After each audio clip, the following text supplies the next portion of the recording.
Thanks for tuning into Upward Way Podcast. If you're looking to be spiritually blessed, moved, and inspired, there is no doubt you are in the right place. On our show, guests recount their encounter with Christ and how their lives have been transformed through the grace and love of God. And now, please welcome our host. Hello and welcome to Upward Way. I'm your host, Marlon Walters.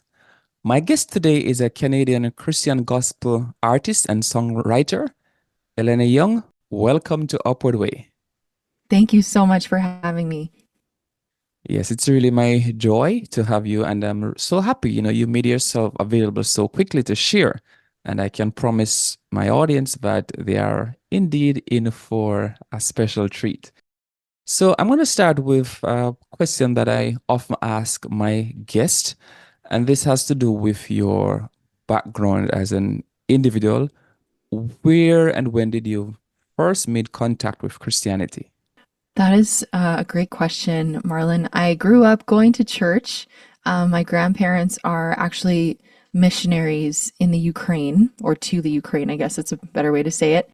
And I grew up in a not so great home. I mean, I had a good home, but my dad was an alcoholic and my mom worked a lot. So my grandparents would take my sister and I to church every Sunday pretty faithfully for pretty much my whole childhood. And then I walked away from the Lord early in my teens.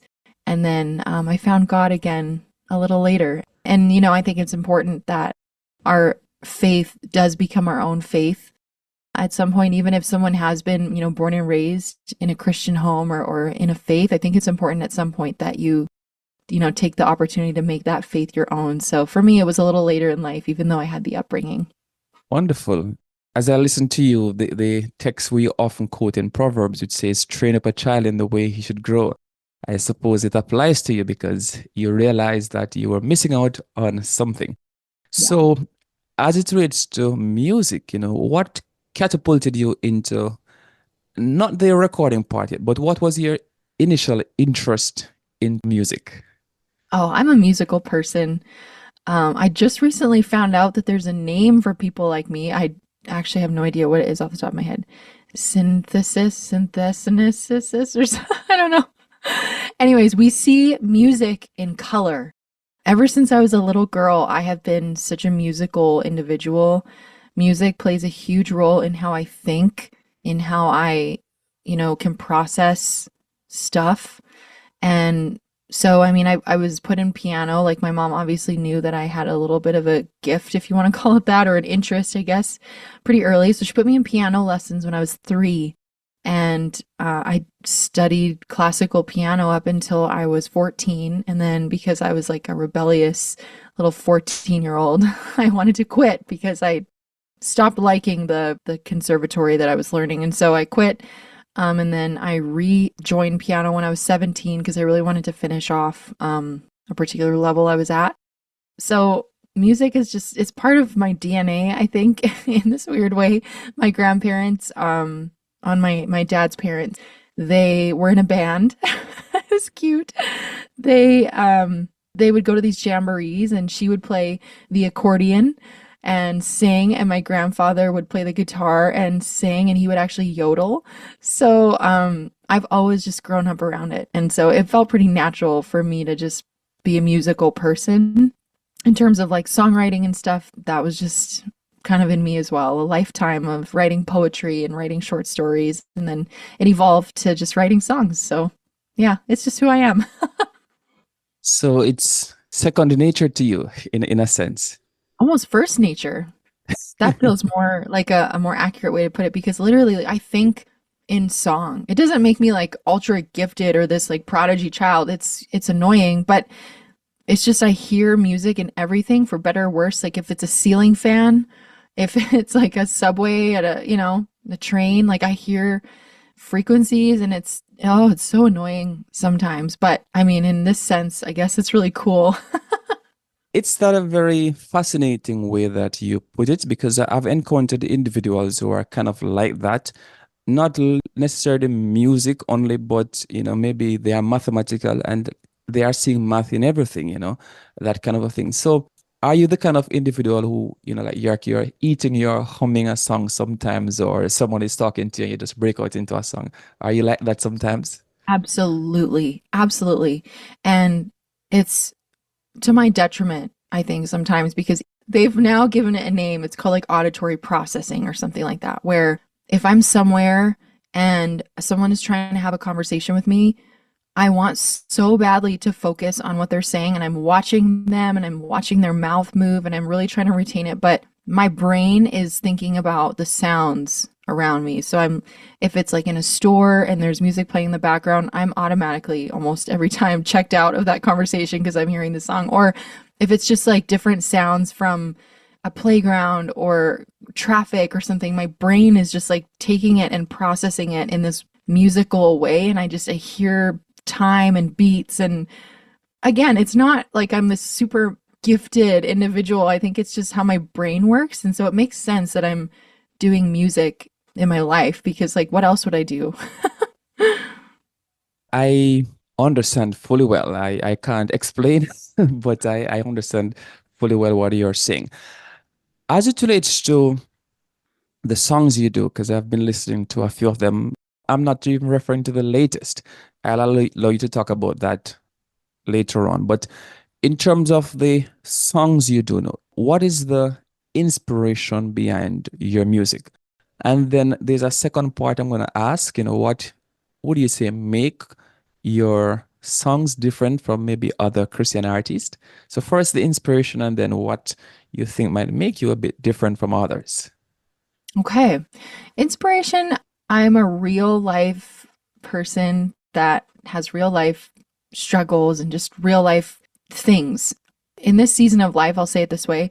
I love that I don't have the limitations of a label or someone telling me what I can and can't put out in terms of music. So my inspiration really and truly comes from everyday stuff, real life instances and real life situations, things that weigh really heavy on my heart, things that bring me joy.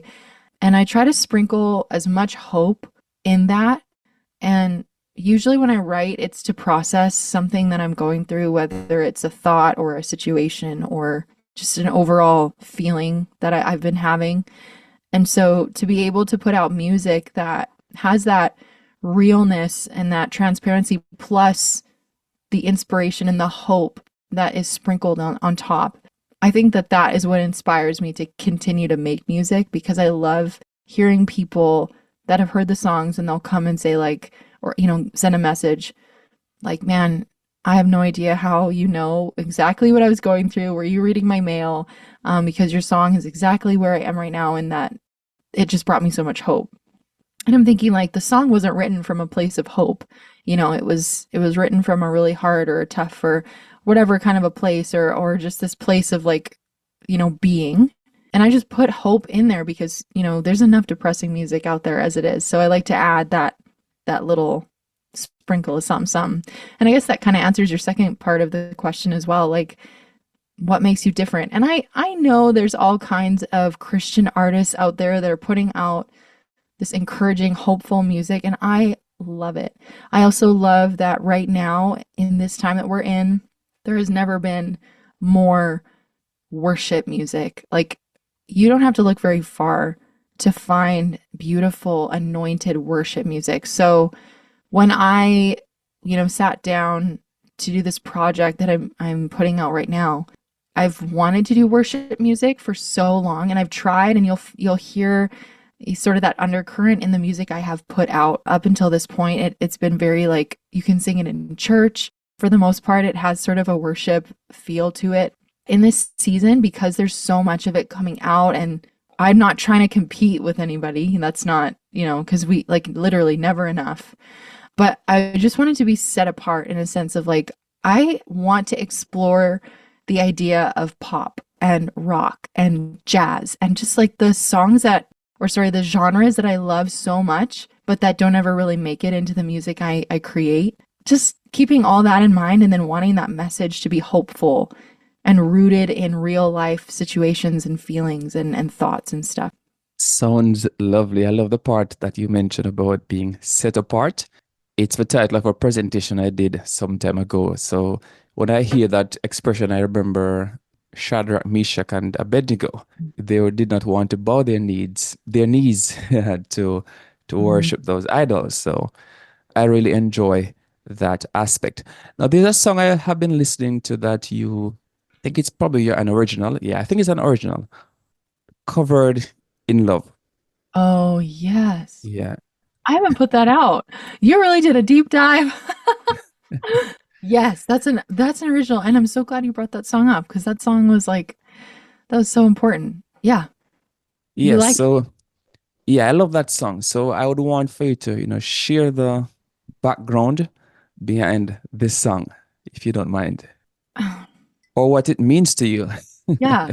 I'm trying to replay it in my brain. It's been so long since I've even heard the song, but um to be totally honest, I don't know if I have like a real inspirational story to go with it or process, but I had written a song in 2015, I think, or something like that.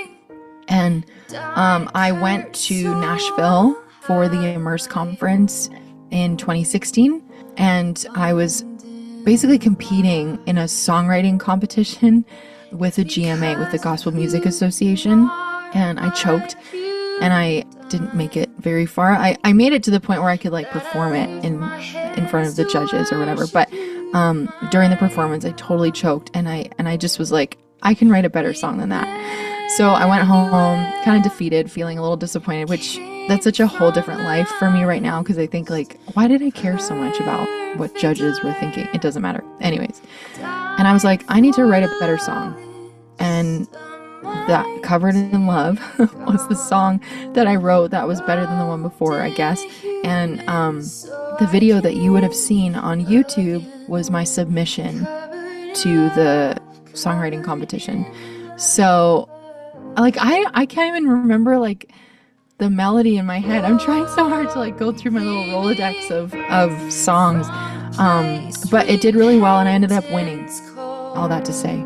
So it was really cool to see the Lord like almost reassure me that you don't need judges and people for me to tell you that you're called and chosen, and I've selected you to minister in this way. But if that's what's important for you in this season, then here's Songwriter of the Year in 2017 if you want, and here's a trophy. In fact, I got 2 trophies because the first one said 2107 instead of 2017. And so anyways, there's just this whole thing. Covered in Love. Yeah, I've been thinking a little bit about like a project that I'm planning for the future, like in the next couple of years, and I'm like, oh, I should go through my archives of songs, like instead of focusing so much on songs to write and that have to be written still. Like I have so many incredible songs that are out there that I don't even think about. I just have to look for them. This is probably the Lord reminding me, like, don't forget about Covered in Love. Yes, a part of the reason I love the song, melody aside, like when I listen to the chorus, it says, Emmanuel came from the highest, a perfect lamb died for the lowest, Almighty God robed in a human, so I can live again, covered in love, covered in love. Oh, those are great lyrics. I'm hearing it now. Yes, I love that. Oh, yeah. What the audience will enjoy listening. Oh, thank you. Thanks for the plug. Yes.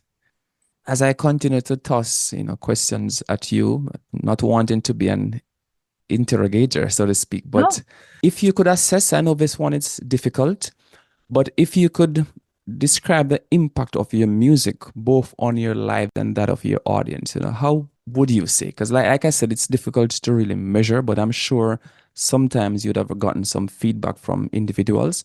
What has been that impact on your own life and then of that of your audience?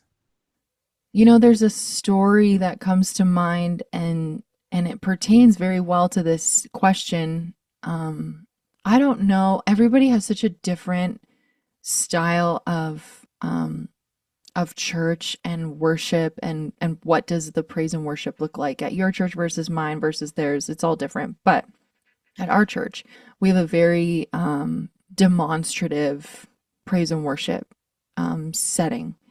People feel very confident to worship God freely. This morning, for example, they were straight up like Jerichoing around the church because there's just a moment and they just needed to do it. I remember one Sunday, I felt like in my spirit the week before to sing the song Believe For It by CeCe Winans. And this is when the song was like just coming out. And typically, our church will either immediately grab hold of a song or they'll like, you kind of feel the room, is what I'm saying, when we try out a new song. And so we did Believe For It. And in my eyes and in the back of my mind, like it flopped. People just stared at me. People didn't even bother staring at the words. They were just staring straight ahead and like falling asleep. That's the vibe overall that I got from the room. And one of our ladies that goes to our church actually works at my grandparents' restaurant. So the next day that she was working, she was like, "Hey, can I talk to you for a second?" "Yeah, absolutely." And she was like, "That song that you did on Sunday, I can't remember the name, but something about immovable." And she started saying some of the words and was like, "Oh, Believe For It." She's like, "Oh, that song just like met me right where I was and it ministered so much." And I remember thinking like, really? You couldn't have like cried a little? You couldn't have like closed your eyes and had a moment with the Lord? You had to just stare at me? How was I supposed to know, you know? And from that moment on, I think it was such a good reminder that processing and worship and feeling and understanding looks so different on every person and also in every season. And when people hear my music, I don't care if there's an immediate like, "Whoa, this is so good," you know, or if it's like pensive and they really need to take it all in. Like I just want the song to leave a bit of a footprint on their heart in a sense that days later they're still feeling the effects of the hope that I sprinkle in every song, or they're still thinking about the words and meditating, because my songs that I've put out are all written from a place of scripture. Like I don't pull these words out of my mumble jumble head and hope that it rhymes, you know? Like I go to the word of God when I write songs. So in a roundabout way, a lot of times people are singing scripture over themselves. I want that effect, the same effect that it had on, you know, a lady from my church, that a couple days later she was still like really thinking about it and ruminating on this, like, man, I have a mountain in my life and this song helped me to give me the faith to understand that God is going to move that mountain for me. Like I want that same feeling. And so for other people, that's the hope. For myself, I write and I create as a form of prayer and as a form of conversation with the Lord, as a form of therapy or coping, processing, thinking. And so it's very healing for me to make music. Putting out music, on the other hand, is sometimes it feels like a really expensive hobby. But to put it out and to see that reaction I had just mentioned from other people, and to know that the word of the Lord has been put forth in my music, and just to hear about how it's affecting them, that makes it worth it for sure. It makes me want to put out more music. It makes me want to get another job so I can put out more music. I think it's just, there's so many different avenues to explore in terms of like the effects. But for me, I would say it's healing for sure. I love that. You know, a bit of a personal thing for me. So when I left high school, I started, writing poems, but it's not that I have been presenting and sharing.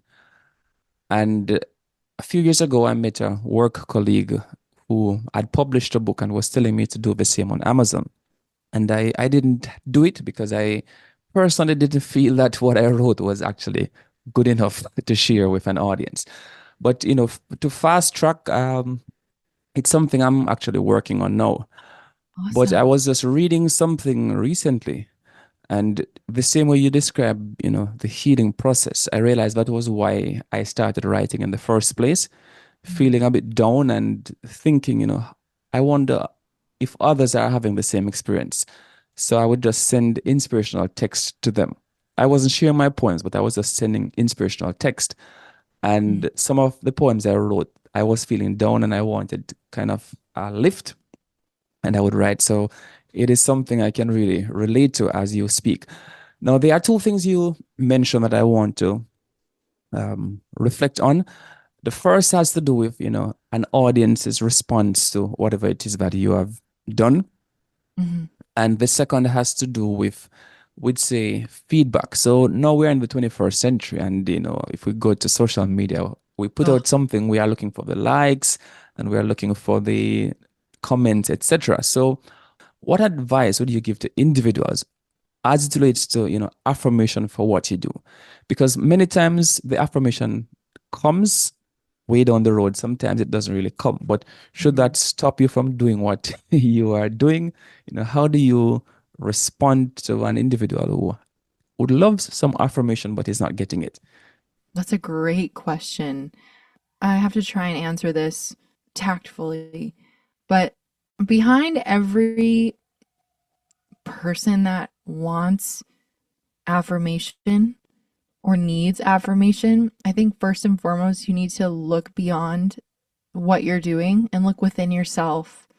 And you need to say, why is someone else's opinion of what I create? Why is that so important to me?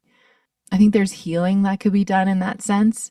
For myself, like I chase affirmation. It's something that I'm actually like actively working super hard right now to heal within myself. And it's just because I had an absent father, He was present, but he was, emotionally absent, and he was very uninterested, and he was verbally very abusive. So he would say things about me or my mind, and because I was such a, and we've talked about my brain already, because my brain was so wired in this weird abstract way, I was often spaced out. I was often like thinking about creative stuff. And so he would call me names like super degrading and just mean. And so I almost hear that little me inside myself that's saying like, if you post this and it doesn't get likes, or if you don't get playlisted, if your music doesn't, hit a Apple editorial or a Spotify editorial, then you're blank, filling in with my dad's words that I'm not going to repeat here. But you see what's the word? Like the effects of maybe some trauma that's in your life, in my life. And so, first and foremost, like look within yourself and figure out why affirmation is so important to you. Second thing I would say would be, what's your why? Why are you doing the things you're doing? Why are you writing poetry? For you, you had mentioned it was you were healing, you were in a dark space, and writing was such a healing, process for you to be able to take in and just jot it down and feel the things, like release whatever you're feeling onto a piece of paper and not really, you don't have to carry it around, I should say. If that's your why, if that's the reason that you're creating, and I'm just using you as an example, if your purpose is to feel that weight lifted off of you, then when you don't get affirmation from other people, you can still say, okay, my book isn't selling as much as I hoped it would on Amazon, but wow, it felt so good to put it into a book because every single page represents a weight that lifted off of me and went onto a piece of paper. For myself, it's like putting out music. I mean, it's a struggle because I feel like the market, just in general, and in terms of like business stuff, the music market's super saturated right now, which is really cool because everybody gets the chance to like kind of have a piece of the pie, but then it's harder to stand out. And so I went viral several times back in November, just posting like covers. I am learning music production. So I was using like just some old songs from like the 90s and 2000s, and I would cover them and then post a video on Instagram, and they would go viral. And this happened like several times. And now, like at this very moment, what's the word? Oh, and my following count. Like I got 50,000 followers like overnight. And now my followers haven't been going up as much, and my videos that I've been posting haven't really been getting as many likes or as many comments. And I get mad and I get so frustrated because I'm like, "Oh, we were doing so well and I've been consistent." The math tells me, the Instagram math tells me that if I post consistently and if I do the things and hashtag the right things, then I'm gonna like go, continue to go viral. I'm gonna continue to get followers, and like maybe I'll break 100,000 followers and I'll be able to like monetize this thing. And it becomes this whole thing. But that's not my why. My why for posting these covers was for me to learn production and for me to be a stronger music producer. It wasn't for me to get followers.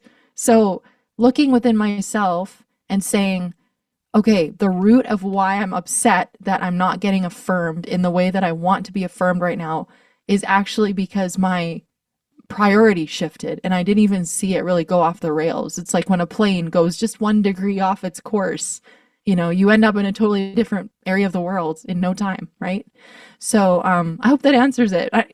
It's a struggle, especially in this culture, in this world that we're living in today where, oh man, like it is so easy to take social media at face value as your worth. And how simple is it for somebody to just, decide one day, I know what I'm worth. I know what the Bible tells me that I'm worth. I know where my identity is, but we never do that. We're just like, oh, man, I know God loves me, and I know that I'm fearfully and wonderfully made. I know that I was formed in my mother's womb and God knit me together and he knows my innermost being and blah, blah, blah, blah. But why am I not getting 1,000 likes on my posts? Like, what's wrong with this? I have 55,000 followers and I'm only getting 1,000 likes. Like, that's only like a something percent, blah, blah, blah. Like, we have to just set that aside. We have to redirect our priorities. And once we do that, once you know your why, it's easy for you to shift back. But you have to like sit down and do that. I hope that made sense. I'm all over the place. It makes perfect sense. I often say to individuals, don't play the numbers game with whatever it is that you are doing, because it's important, but it doesn't tell the entire story. What is it like to, go viral? I know a few individuals who are also content creators in their own way, and I'm sure they would look forward to going viral. So for their sake, what is it like to go viral? Oh, like I think I just tripped the algorithm, truly. I didn't do anything real special. I know this sounds crazy and I'm trying to figure it all out, but I think that God was actually sending me a message in my few times that I went viral. I say that because, and to make this very short, I had been nominated for 5 GMA awards back in, I don't know, September or August or something. And the award show was in November.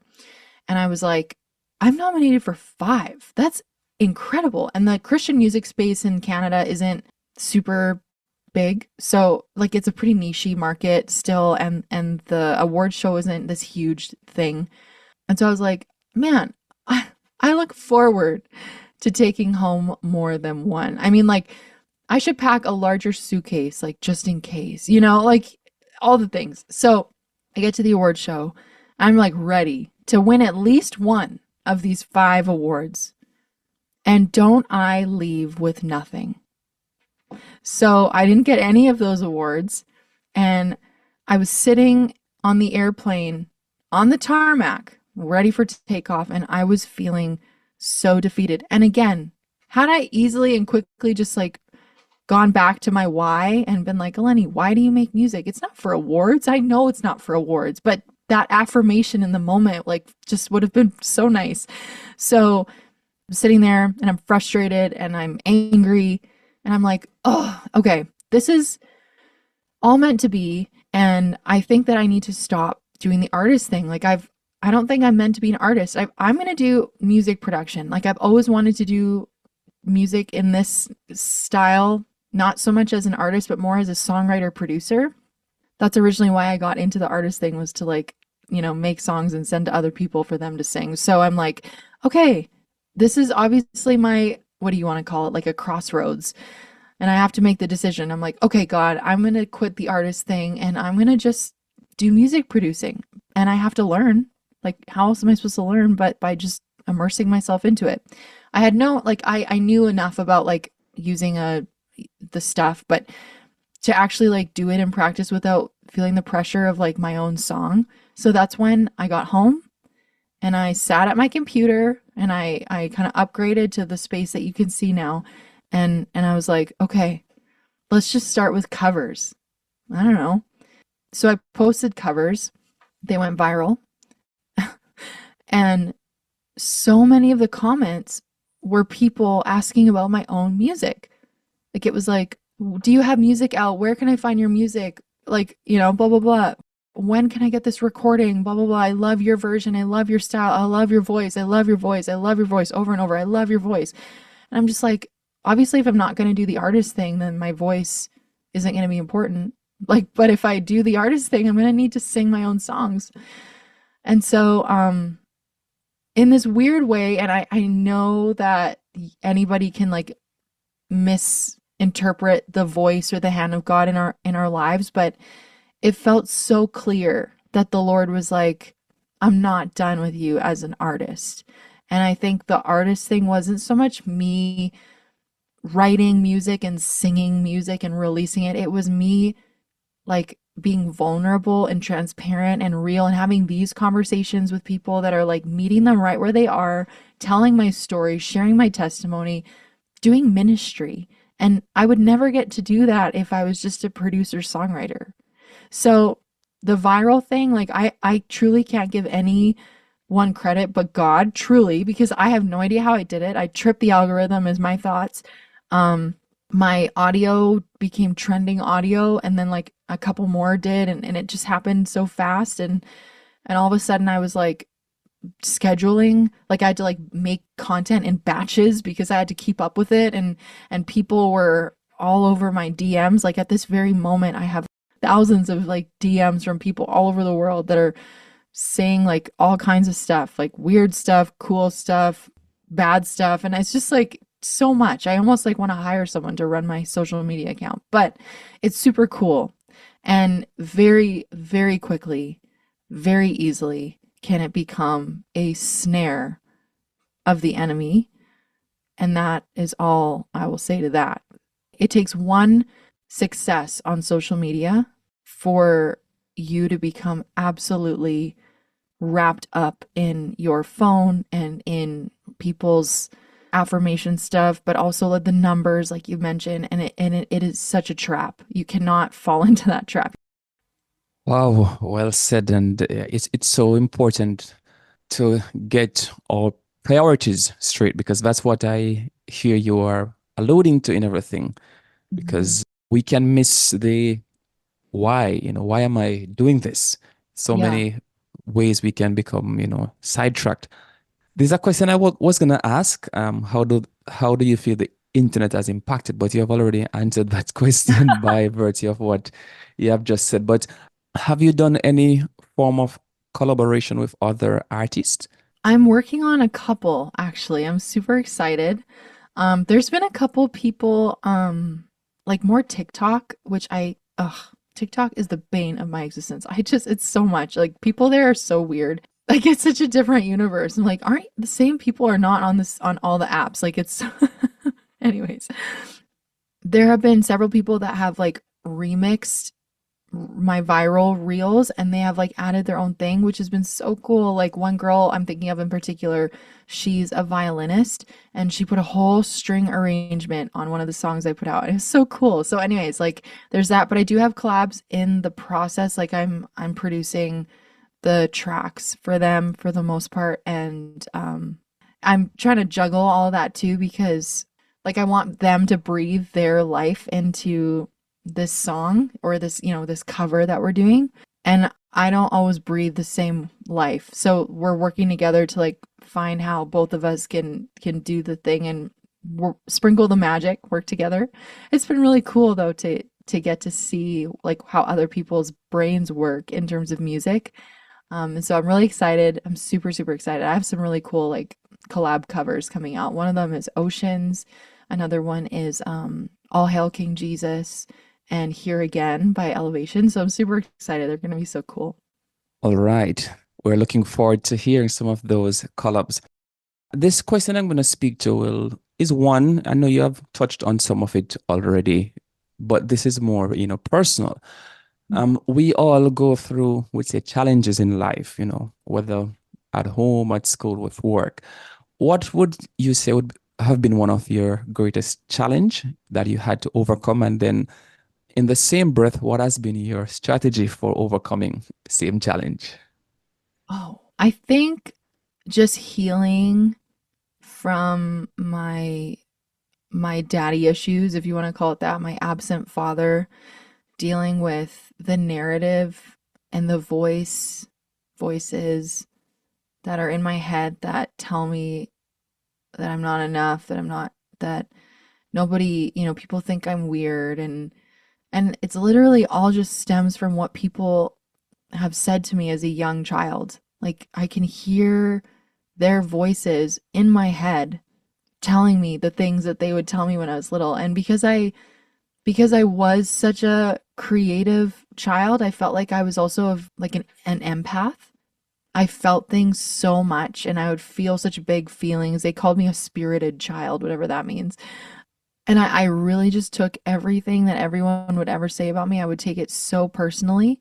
I never wanted to make anybody upset, like, a people pleaser. So all of that kind of as a whole has been a struggle my whole life. I still struggle with it. I can't say that I've like found a strategy to heal, but I have found a strategy to work on healing. And a lot of that is just it's, the practical side, it's therapy, godly counsel. I don't think all counselors and therapists are created equal. You don't want to be going to someone with an identity crisis and getting the world's input and help for an identity crisis, especially not today. So finding godly counsel, godly therapists who are taking you right back to the word of God and saying, no, Elenee, you're not fill in the blank. You're not this. You're not this. Here's what you are. Here are scriptures to meditate on, to put in your mind and to just ruminate on them when you otherwise want to be thinking about, the other list of things that you think you are based on these people's opinions of you. And so, that's the practical side. The spiritual side, I think, is just surrendering that to the Lord and saying, like, I don't have it figured out, Lord. Like, I don't know who I am completely with you in the picture. I know who I am without you, and that is like not a good picture to paint. But with you in my life and with you guiding me and with your spirit within me, I know what I can be, but I don't feel like I'm there yet. So I need you to help me and fill in the rest. I'll do what I can from, my standpoint of brokenness, and I'll give you the broken pieces, but I need you to come, put them back together, and use that glue, which is the Holy Spirit, to like fill in the cracks and then like fill in the rest of the things I can't do on my own. That's an everyday thing. That's actually like multiple times a day, I feel like.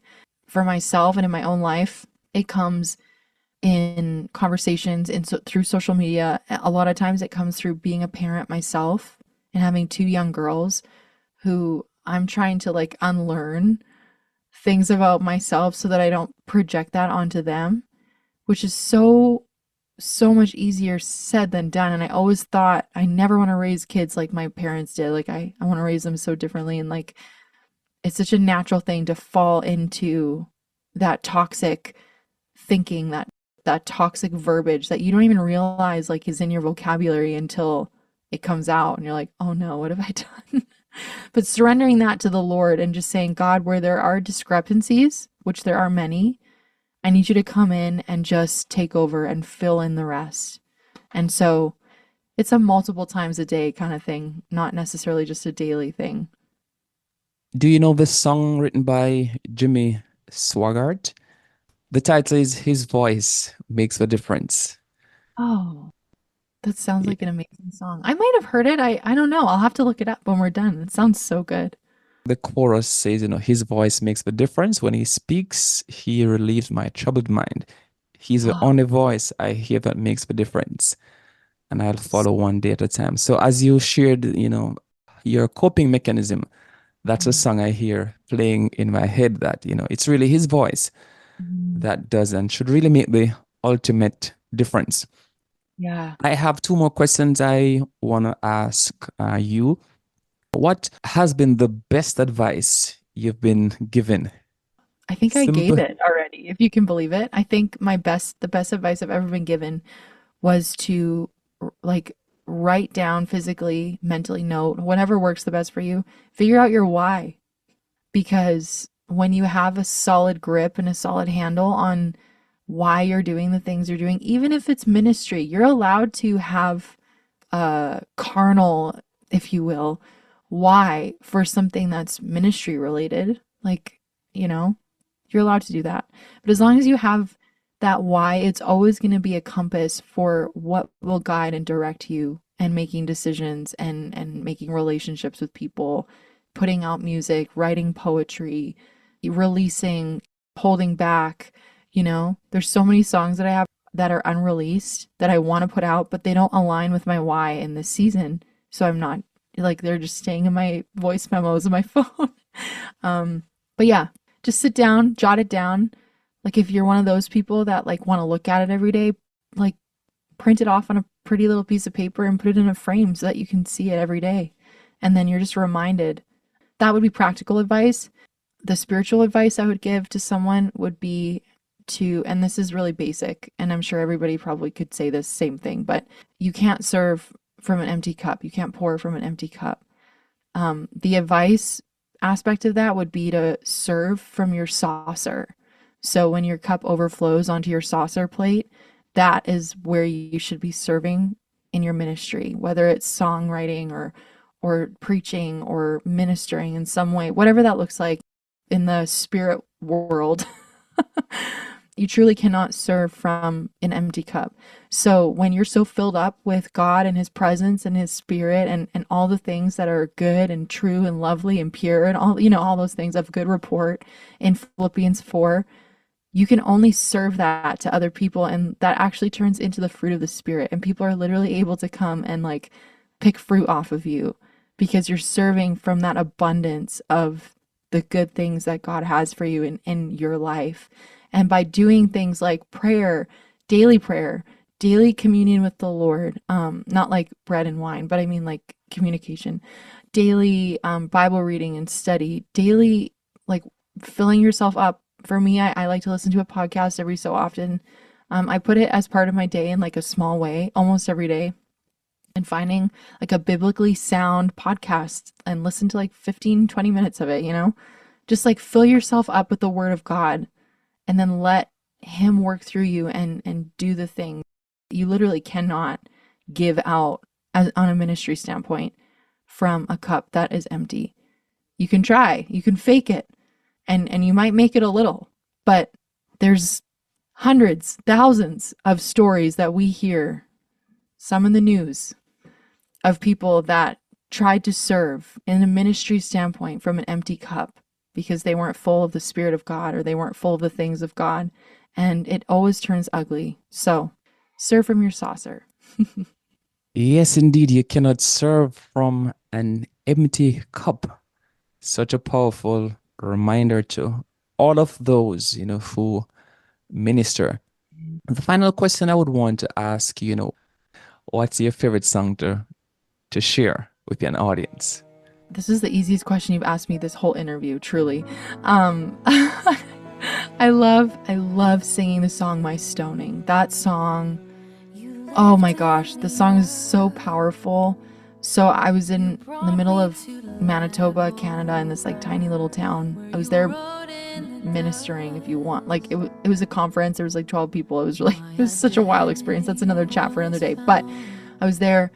God spoke to me one of the last nights that I was there, and it was so alarming in the way that he spoke to me. Like I was so taken back. To make a long story short, someone like you, I was sitting across the table from him, and all of a sudden the noise in the room just went like Like I was like underwater.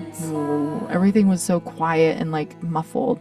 This guy, who's a dear friend of mine, he looked at me across the table and we locked eyes and he just started speaking to me. And like we were in this huge like food hall, like, and we were sitting at an 8-person round table. So in no way, shape, or form would I ever be able to hear, especially since I already told you, like I already struggled to listen to someone like speaking right in front of me. It was so weird. So anyways, the Lord spoke to me a word that night. It was wild. I went back to my hotel room. I was by myself and I was like seeking the Lord. I was like, what was that about? Like that was wild. And you're asking something of me and I don't want to give it up. At the time it was social media. Like he's just like, you need to not be on social media. And I was like, but I'm putting out a song, and if I don't have marketing on social media, then it's gonna flop, you know? And God was like, I'm asking you to do this, and I will bless you for it. And so I was like, cool, I'll do it. So I did it. I decided like right there, I was like, yes, I will give up social media for a season, like however long you need me to give it up. And I was just like in prayer and just like experiencing the presence of God in this hotel room.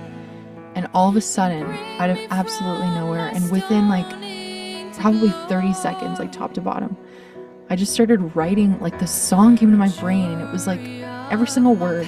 I had the melody. It was all just up here. That never happens. So I grabbed my phone. I'm like fumbling around the hotel to find my phone because like I cannot for the life of me forget this song. It's so good. So I'm sitting there and I'm like literally like power writing it down. This is before like voice to text was super cool. And I'm writing it down, and I'm taking a voice memo to kind of like try and remember how I want it to sound. And of course I wasn't near a piano. It was like 2 a.m. And so the next day I was flying out. Actually, I flew out at like 4 a.m. So we went to the airport. I didn't even sleep. I got home and I ran, like I have a 2 or 3 hour drive from the airport to my house. So I'm like driving home like a crazy lady because I like needed to get to a piano. I got home, my kids are like, Mom, and my husband's like, hey, and I'm just like, bye, see you, I need to get to a piano. So I run to the piano and I just like, it's like as soon as my hands could touch the keys, it was like, it happened. The song was birthed, and it was like everything I've ever dreamt of in a song. The premise of the song is the first part of it is the woman caught in adultery, I think, and then the second part is the woman at the well. And in that moment I was having with God in that hotel room, the Lord revealed to me that I am those women. My testimony is interwoven into those 2 stories in so many ways. Not that I was ever like caught in adultery or anything, but to be feeling the shame of just like the sin that I was bearing, and to have people like stone her, you know, and then Jesus like coming in and picking me up and just being like, where are your accusers? Woman, where are thy accusers? Go and sin no more. You've been forgiven. Like I just like, look, I'm getting emotional just talking about it because it's just a beautiful demonstration of the mercy that Jesus has for us. So anyways, to sing that song, it is one of my favorite songs to sing. It is also the song that I probably sound the worst singing because I am so emotional. But it's such a beautiful song, and like without fail, every time that song gets sung, like there are tears from people all over, mostly women. Women can really identify with that song, but it's just like it carries such an anointing because it wasn't written by me. I was just like the conduit. So my stoning. In a very long way to answer that, my stoning.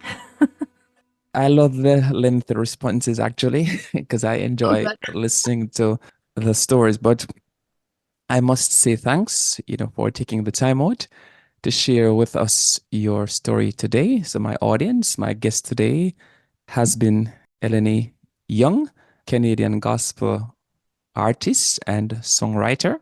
And she has shared with you her award that she has won in 2017, but also 2 years ago, 2022, she also won for the Songwriter of the Year as well. So this is someone who has had lots of experience musically, but as you would have listened to her story, the focus hasn't been on herself and her music, but it's just testimony to God.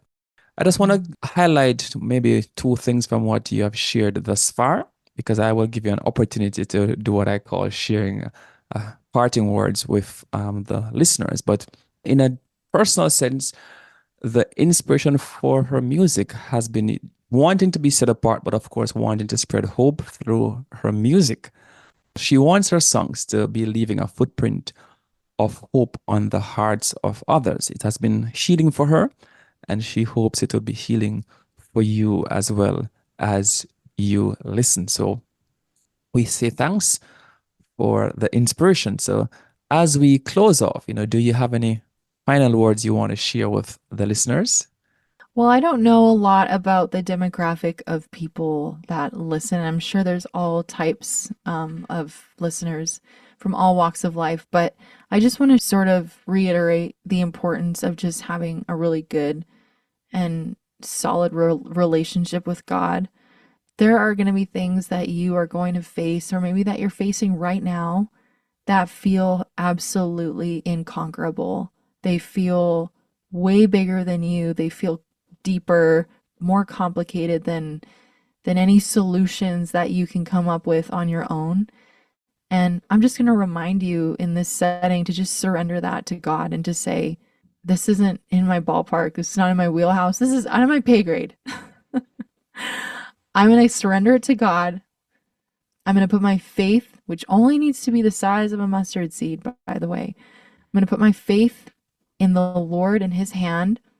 And I'm just going to stand still and see the salvation of the Lord as he commands us, as he commanded the Israelites in the Old Testament, because God has such incredible things for you and me and all the listeners.